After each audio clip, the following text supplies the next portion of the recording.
கன்னியாகுமரி மாவட்டம் பேச்சிப்பாறை அணை நிரம்பியதை அடுத்து உபரி நீர் திறக்கப்பட்டுள்ளதால் குழித்துறை உள்ளிட்ட பகுதிகளை சேர்ந்த கரையோர மக்களுக்கு வெள்ள அபாய எச்சரிக்கை விடுக்கப்பட்டுள்ளது. கூடுதல் தகவல்களை நமது செய்தியாளர் சஜயகுமார் வழங்க கேட்கலாம். சஜயகுமார், விவரங்களை பதிவு பண்ணலாம். கன்னியாகுமரி மாவட்டம் முழுவதும் கடந்த சில நாட்களாக வடகிழக்கு பருவமழை தீவிரமடைந்து வருகிறது.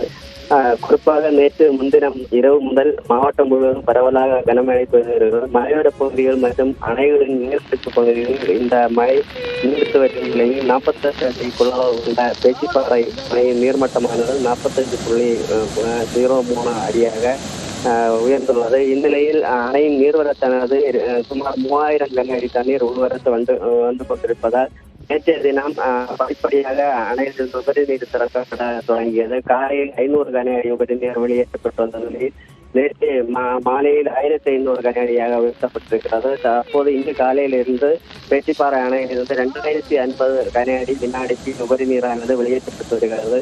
இதனால் அந்த உபரி நீர் கோதையாற்றிலிருந்து வெளியேற்றி வரும் நிலையில் கோதையாறு, பள்ளியாறு, அதே போல தாமிரபரணி போன்ற ஆறுகளில் வெள்ளப்பெருக்கு ஏற்பட்டு ஆறுகள் கரை புரண்டு ஓடுகிறது. இதனால் மாவட்ட நிர்வாகமானது ஆற்றின் கரையோர மக்களுக்கு பாதுகாப்பாக இருக்க எச்சரிக்கை விடுக்கப்பட்டுள்ளது. அதே போல ஆறுகளில் குளிக்கவோ இறங்கவோ கூடாது என்று மாவட்ட நிர்வாகம் சார்பில் எச்சரிக்கை விடுக்கப்பட்டிருக்கிற நிலையில் அதே போல பல்வேறு பகுதிகளில் போது மழை பெய்து நிலையில் மேலும் அணையிலிருந்து உபரிநீர் சிறப்பானது அதிகரிக்க வாய்ப்பிருக்கிறது.